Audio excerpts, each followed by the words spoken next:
So today we are going to talk to two of the folks running for Senate in Illinois. So there's three major candidates: Robin Kelly, who's going to join us first; Juliana Stratton, and Raja Krishnamurthy.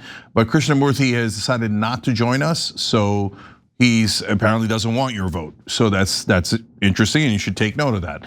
And they're looking to replace Dick Durbin. So we're going to do the same format we've done before in Iowa. We're going to do 20 minutes for each of the candidates, ask them very similar questions, and obviously then you guys can make up your mind in a way that is relatively fair and objective. All right, joining me first is U.S. Representative Robin Kelly, running for Senate in Illinois. Welcome to the show. Thank you so much. Well, no problem. Okay, I'm gonna ask a little lighter questions at the end. That'll be a little bit fun. But first, we start with serious questions, very important ones. This is kind of a plain spoken one, which is, how do we know that we can trust you if you get the Senate seat? I would ask you to look at my past record. I worked on every level of government, local, state, county, and now the federal government for 13 years. And I walk, my talk. I do what I say I'm gonna do. My staff is very responsive and respectful to things that I demand. And that's what I would ask you to look at what I've done before. Talk to people, talk to my constituents, talk to my mayors and people that have worked with me, that you can trust me, that I'm not going to promise more than I can promise. And I'm going to do, if at all possible, what I say I'm going to do. Yeah. So Representative Kelly, what is something that you really wanted to get done in politics that you think you did get accomplished? That I did well. I have a huge healthcare portfolio, and the work is not done yet. I'm not saying that, but I'm the one that brought the issue of maternal mortality and morbidity to Congress. Too many women die in the United States, period, and too many Black women die, 3 to 1 times white women. And I was able to extend the postpartum coverage period from 60 days to a year. And I know that absolutely saves lives. I've done work around gun violence too. That's what I ran on. And we passed the first bill in 30 years, the Bipartisan Safer Communities Act. And my part of that was the trafficking, because people always talk about Chicago has the toughest gun laws, but look at all the shootings. But, if no one else around you has tough gun laws like Indiana, Wisconsin, Kentucky. So my part of it was the trafficking, and I was proud to be able to get that passed. Still more work to do, not saying that it's not, but we've made some steps. Yeah, okay, so now let's get to some funding issues. So we understand that, obviously 94% of Congress is taking money from the Israeli lobby at some point, but I wanted to see, number one, have you taken money from AIPAC in the past? And number two, what is your current stance? I have taken money from the portal of AIPAC. I think AIPAC may have given me, $3,000 a while ago, but I didn't know this until last year, that there's a portal. So people that have known me even before I came to Congress, they put money through that portal. But I did announce that I would not take any more money from AIPAC. Not that they've ever given me a lot of money, but no, I don't take any money from AIPAC. Any other Israeli lobby group that you take money from? No, I don't think I've ever gotten any money from anybody. Okay, and how about corporate PAC money? What's your stance on that? I do take corporate PAC money, but again, I tell people, check the record. I know who put me in office, and it's my constituents.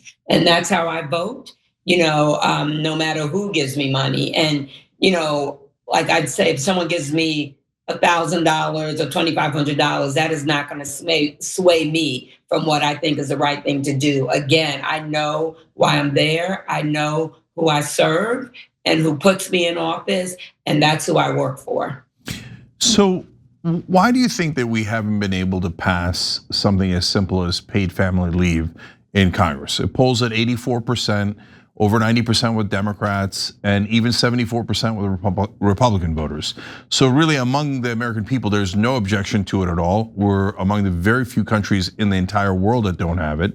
So why can't Democrats pass something as simple as paid family leave?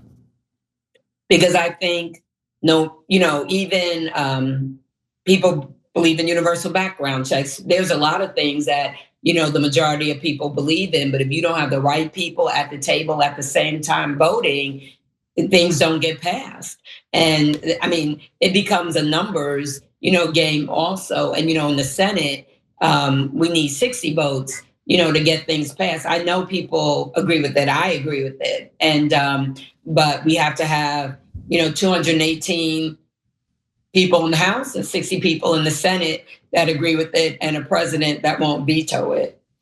So, Representative Kelly, I have a theory that is shared by a lot of Americans that that a lot of your colleagues are taking money, and that is why none of these bills pass, even though they're very popular.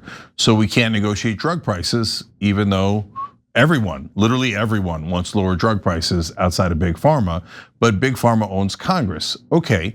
So, well, that's your colleagues, right? Both Republicans and Democrats. Mm-hmm. So then my question is, how do you get a bill passed knowing that a lot of your own Democratic colleagues will block it because they're taking money from different corporate interests? Well, I'm on Energy and Commerce, the healthcare subcommittee, and we were able to lower the insulin price to $35, and then there were other drug prices that we lowered. So again, baby steps, and we need, to do more. We need to be able to negotiate every drug, not just, the 10 that were picked. And but also the other thing is, this is where the village comes in, and you're the village. The public, has to make their voices heard, and very, very important. We were able to pass, with the help of 17 Republicans, the ACA premium tax cuts, and I give credit to the public. That's why we've been able to do the things we do. The reason they didn't wipe out the Affordable Care Act is because the public, stood up, showed up, and showed out. So we need that help too. No matter if it's Democrats or Republicans or independents that you have to speak to, that we need the public's help to put the pressure on. So let's talk about the healthcare system, since that's a huge thing we have to fix. So let's start with, what do you think is the right fix for the healthcare system? We need universal health care. I know we use the term Medicare for all. I'm on the Medicare for all caucus, but we need to bring all the stakeholders together and iron this thing out. There's no reason in the richest country in the history of the world that everyone doesn't have health care. My district is urban, suburban, and rural. So I see it from every angle. And, I had a farmer that told me he had to drive 60 miles when his wife was delivering a baby. She wasn't quite ready. He drove 60 miles back home, and 20 or 30 minutes later, she was ready. So 60 miles back. If you have a stroke or, God forbid, or a gunshot wound, you couldn't last that long. So I believe in Medicare for all. I know, we have to talk about it and iron it out, but we must have, healthcare for everyone. I use an example that tears at me a little bit. I was celebrating my 20th wedding anniversary with my husband in Canada. He got sick, and he was in the hospital, in the emergency room 3 days. And his bill was $800. That would never happen in the United States of America. Yeah, I mean, you might lose your house if you had to stay in the hospital 3 days in America. Definitely. Yeah. So huge numbers of Americans say they want universal health care. Almost all the Democrats that in Congress that I talk to say they want universal health care. Yet we don't even come close to getting universal health care. So what is a strategy that could work in terms of actually getting it passed? What steps would we have to go through? Well, I do think,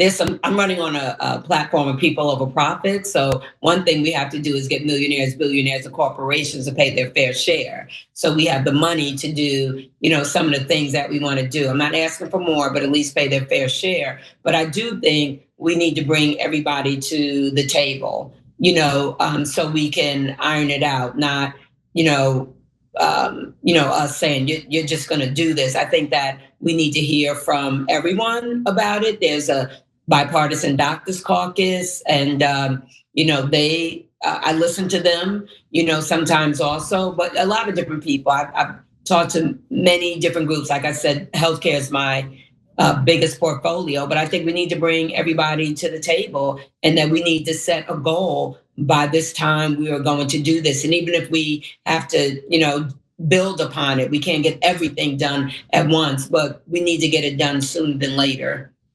So if the Democrats capture the Senate, and if they have, that means that almost certainly they also have the House. In the next 2 years, what is a major thing that you can achieve in the Senate while Trump's still president? He's an interesting person, as we all know. That's one word.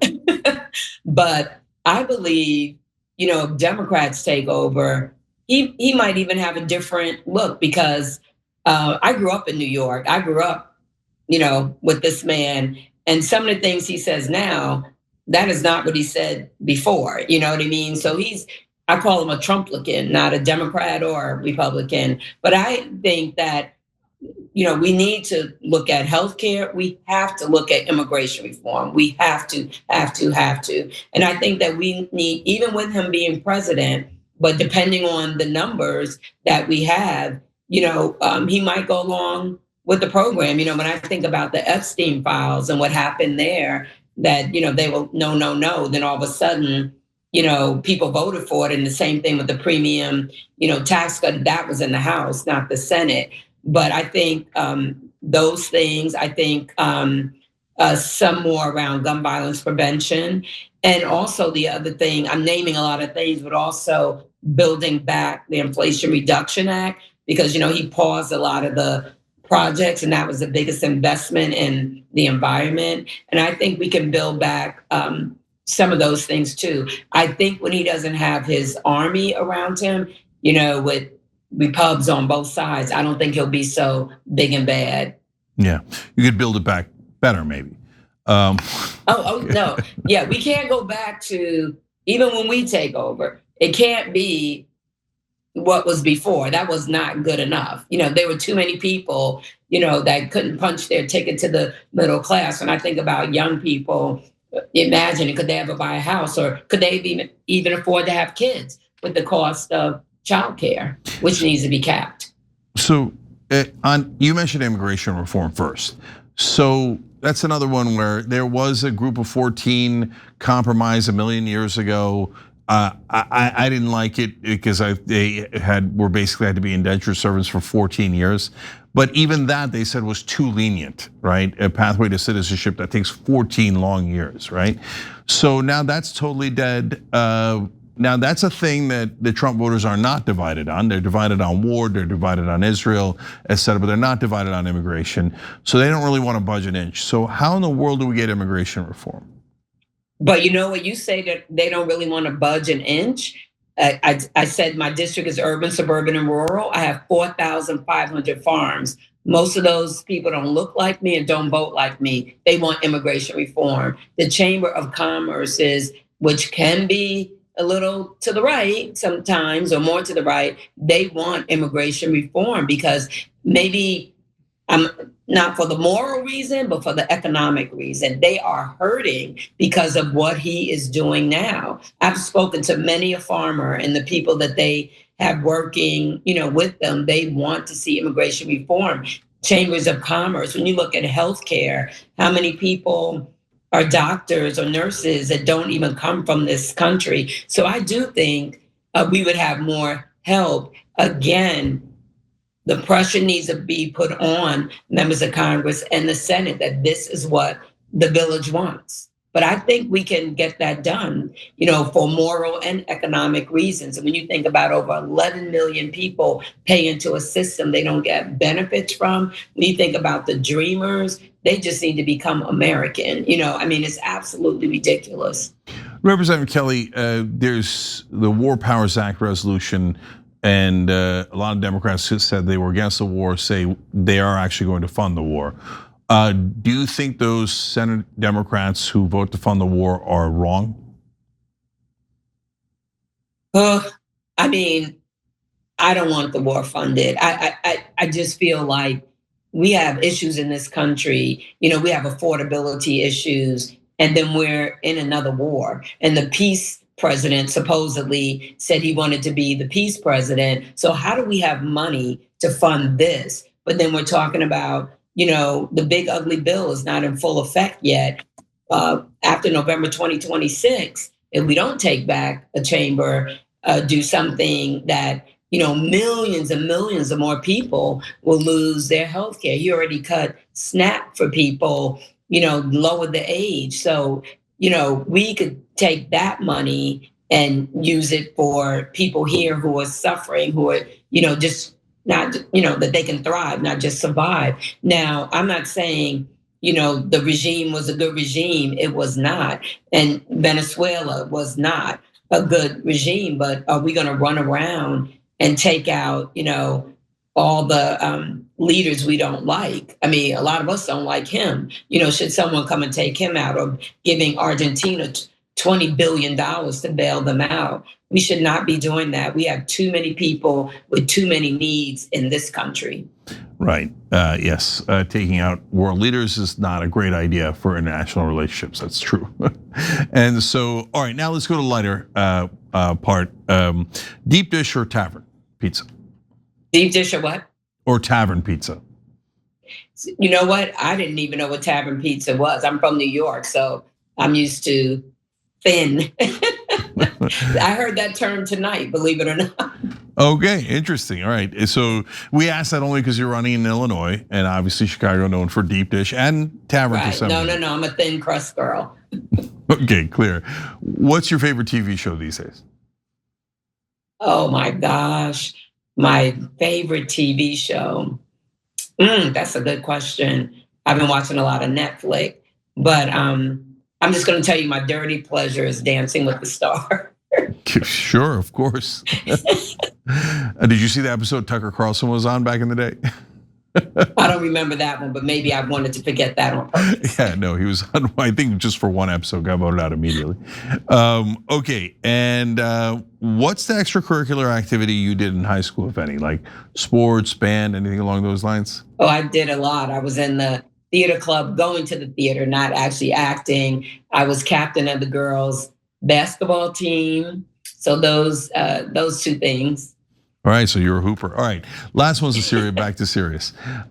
So if there's one thing you could change to fix our government, what would it be?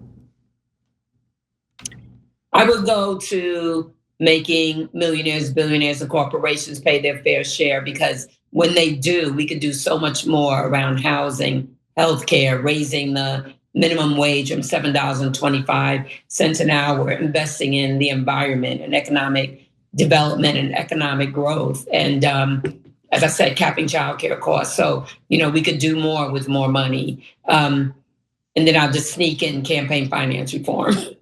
Okay, I think people are going to appreciate that you snuck that in. Okay, Representative Robin Kelly running for Senate in Illinois to replace Dick Durbin. Thank you so much for joining us on TYT. Really appreciate it. Thank you so much for having me. I really appreciate it, and have a good night. You too.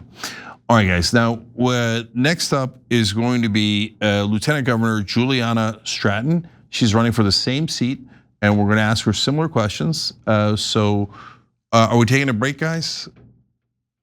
Yeah. So we got to take the break to bring her on, and then we'll come right back, and I want you to meet the other candidate. Make sure you're listening to both so you can make a fair decision on who to vote for in Illinois. We'll be right back.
are having conversations with candidates running for Dick Durbin's seat.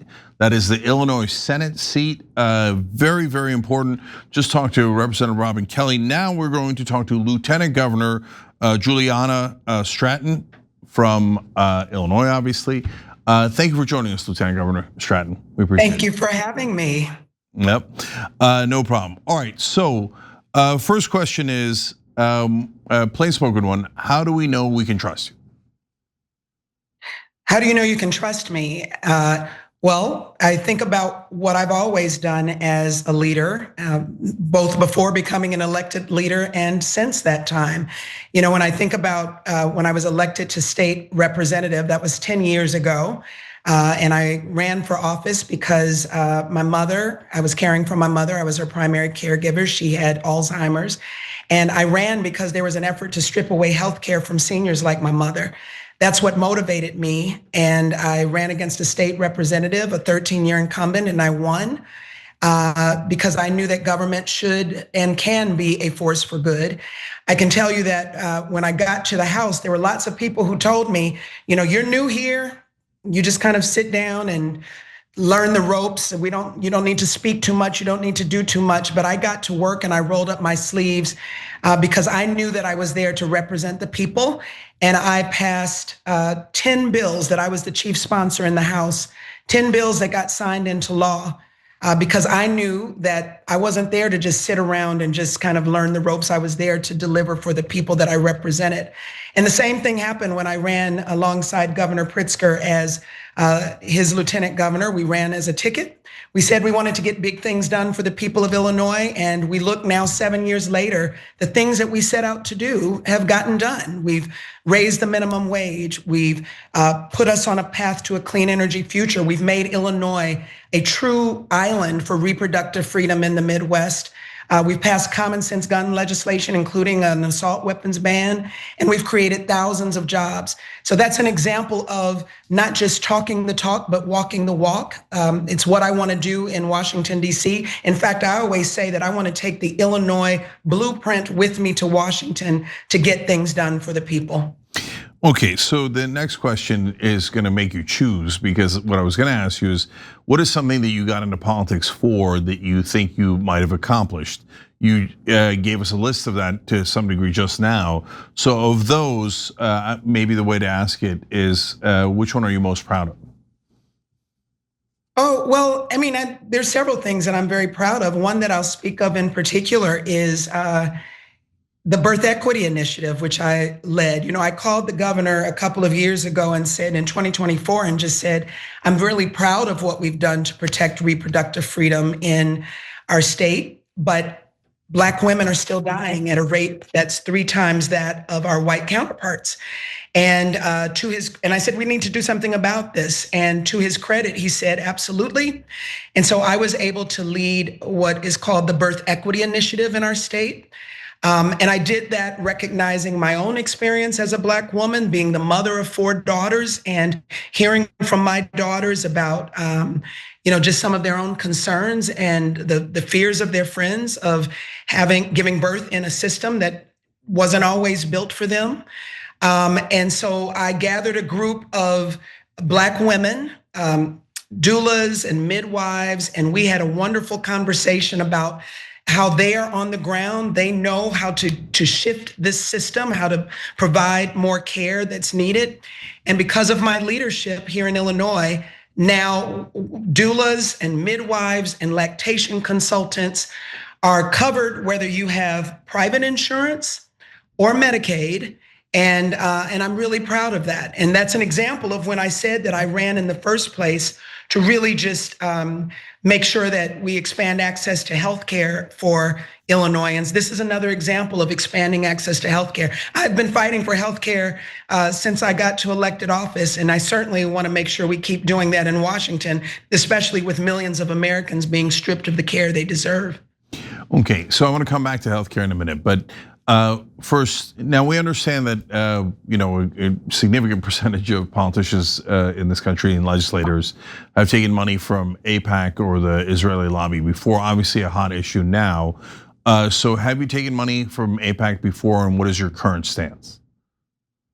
I've never gotten money from the PAC. I'm certainly proud to have a broad coalition of individual supporters, and my focus is really on making sure that there's a real path to sustained peace in the region and a two-state solution. As I've said over and over again, I don't believe that either Donald Trump or Prime Minister Netanyahu share those same goals and are working with the best intentions to move us toward that goal. And so would you take money from the Israeli lobby at this point or no? Well, as I said, I'm continuing to build a broad coalition, but I haven't gotten any money from the PAC. Okay. How about corporate PAC money? Do you take that? I do not. I've made the commitment not to accept one single dime of corporate PAC money in this race, and I'm the only candidate who has made that commitment. Did you take it in the past? I believe that so first of all, in this race, I have not taken any corporate PAC money, but before when I served ran for state representative a number of years ago, but I can't use any of that money in this race, any state money in this race. Yeah, okay, that makes sense. And if I can just say, one of the reasons why I made that commitment is because when people look at what's happening in Washington, D.C., they really do believe, at least what I'm hearing from people every single day, is that they feel really fed up with the fact that it seems like corporate special interest get the red carpet rolled out for them, and that the people in Washington forget who they really were elected to represent. And it was important for me to make a strong stance that I'm not going to accept corporate PAC money, and I'm going to fight for campaign finance reform, which is why I'm the only candidate that was endorsed by End Citizens United. So I want to see us end Citizens United. I want to get corporate PAC money out of politics and fight for campaign finance reform, which I will do when I get to Washington. And I also want to put an end to congressional stock trading. So let's stay on that topic.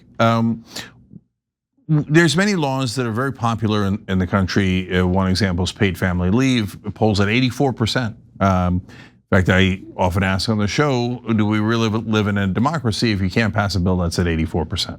So now the Democrats have not been able to pass it when they're in charge either.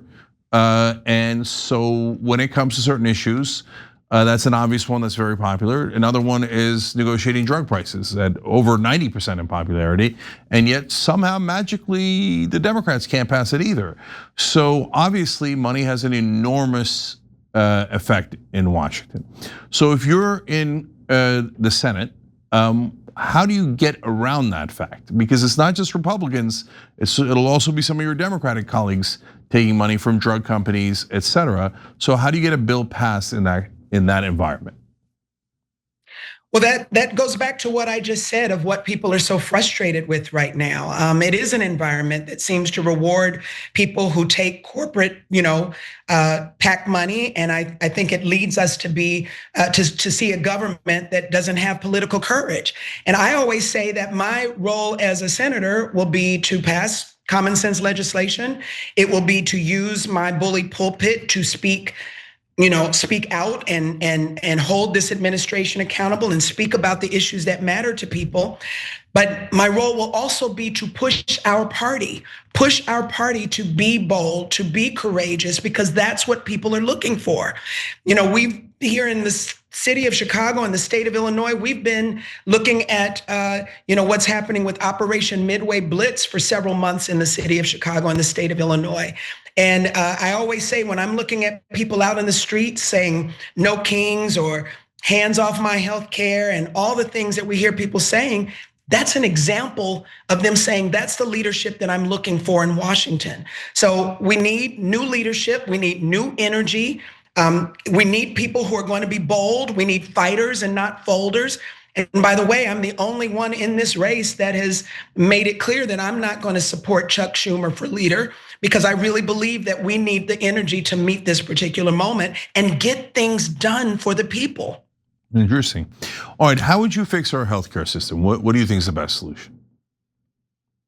I'm going to fight to pass Medicare for all. I mean, again, I don't want to keep going back to that first story, but it's true. I got into running for office because of watching healthcare being stripped away from seniors like my mother. And I believe that healthcare is a right, not a privilege. I believe that I'm talking to too many Illinoisans who are making a decision between going to pay their bills versus going to the doctor, buying groceries or paying their rent versus getting the care that they need. And that is a false choice. And so we need to make sure that healthcare is available for everyone. And I also just want to point out some of the real health inequities that we are seeing. I talked about the birth equity initiative earlier, but there are communities here right in the state of Illinois where you can go, even in the city of Chicago, you might go 20 miles away and there's a 20-year life expectancy difference just based on your zip code. So that's not okay. And we need to make sure where there are healthcare deserts and at a time. And remember, why is Donald Trump and this administration stripping away healthcare from so many millions of Americans? To give a tax break to the ultra wealthy. It's wrong.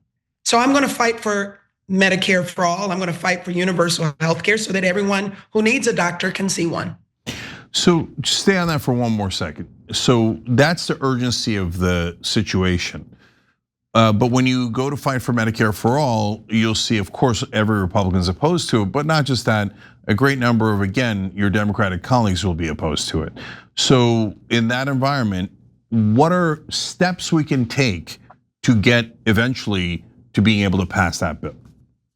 Yeah, so let me just talk a little bit about some of the skill sets that I bring. I am a lawyer, but for 2 decades, I served as I had my own alternative dispute resolution firm, and I did mediation and arbitration. And those skills have served me very well as an elected official. The ability to speak, to be understood, to listen, to understand, to make sure that we move from positions to underlying needs and interests. And I just have to say right off the bat, and we've talked about this already, one of the big issues is what's happening with, one of the big issues is the money that we see, including big pharma and with healthcare industry in terms of that corporate money coming into being influenced in Washington. And, for example, one of my key opponent, Congressman Raja Krishnamurthy, has taken the most money from the healthcare industry out of anyone in Congress. And when we get on the debate stage or we're in forums and we're talking about passing Medicare for all, he says, well, it's a nice idea, but I don't know if we can go there. Well, of course, because many of the same donors to your campaign spend millions of dollars lobbying against Medicare for all. So I think this is a time that we need real courage. Let me tell you what we've done here in Illinois. When you asked about how do we trust, here's another example of how we've worked to expand healthcare. Governor Pritzker and I just announced this week $1 billion of medical debt that has been erased for people. And that's an example because we know that there are so many working families that because of no fault of their own, some medical emergency, an accident, a premature birth, whatever it was, they now are saddled with medical debt. And that just leaves them, not able to, pay their bills or start a business or pay for their children's, college, whatever it is. So we have to think outside of the box and make as much progress as we can. I think here in Illinois, with what we've done to expand access to healthcare, lower the cost of prescription drugs, eliminate medical debt, those are examples that I want to take to Washington. But all the way, we have to keep thinking big about what's possible and stop with the let's give people the bare minimum. I want to say one more quick thing. I have 4 daughters, I mentioned. One of them is under the ACA exchange. And she told me, she called at the end of last year. She said, Mom, let me tell you how much my premium is going up. And when she talked about her premium going up, she said, so to afford my health care, I'm going to have to get the benefits, the least amount of benefits. And I can tell you, I don't want that for my own daughter, and I don't want it for anyone to have to think about what is the lowest level of healthcare benefits they can get because it's too expensive. Not in this country. So we have to be bold. We have to have leaders that are going to push our party to be more courageous. We need to have leaders who understand how to help people understand the underlying needs and interests and how we can strategically work towards those goals. Okay, now we move on to the lighter portion here real quick. Lieutenant Governor Stratton, you're running in Illinois, so a deep dish or tavern pizza? I'm going with a good tavern pizza. Okay, pretty authentic. Yeah, I like a good tavern pizza. All pizza is good, but give me tavern. All right, what's your favorite TV show these days? Oh goodness, TV show. You know without a doubt that I am not watching a lot of television while I am on this campaign trail. But if I were to pick a TV show, I would have to say, a documentary about the America's Next Top Model. Oh yeah, I saw the trailer for that. That was super interesting. Not pretty. It's not pretty. No, it's not. Ironically, not pretty. Okay, and in high school, did you have an extracurricular activity? Sports, band, theater? I was captain of the pom-pom squad. I've always loved to dance, and I still, I always say I get two things started. I get the buffet started, and I get the dance floor started. Still to this day. Well, I get one of those started. I don't think it's going to be. See you on the dance floor soon. Oh yeah, that's the one. Okay, last one's back to serious. If there's one thing you could change about government, what would it be? One thing that I would change about government genuinely is that we would get to a place where we remember why we're there. As I said before, government should be a partner to the people. And we shouldn't go to, whether it's at the state level or the federal level or any level of government, thinking that we know what's best for the communities that we serve. I believe that those that are closest to the problem are indeed closest to the solution. I believe that we should be working in partnership with those who know and love their communities, who have the best ideas for how to solve the challenges of their community. And I believe that we should always recognize that when we go to serve, that we should be held accountable by the people who elected us. And that's the kind of leader that I've always been, and that's the kind of leader I will be when I get to the United States Senate. And the job is not done just because you get elected, but when you get there, that's when the real work begins. That's when you have to deliver for people and get things done. And that's why I'm so proud of the record that I've had as Lieutenant Governor and as state rep. And it's why I'm especially proud to be running to represent the great state of Illinois in the United States Senate. All right, Lieutenant Governor Juliana Stratton, running for the Senate seat in Illinois. It's open now because Dick Durbin's retiring. We really appreciate you joining us. Thank you for doing that. Thank you for having me. Absolutely.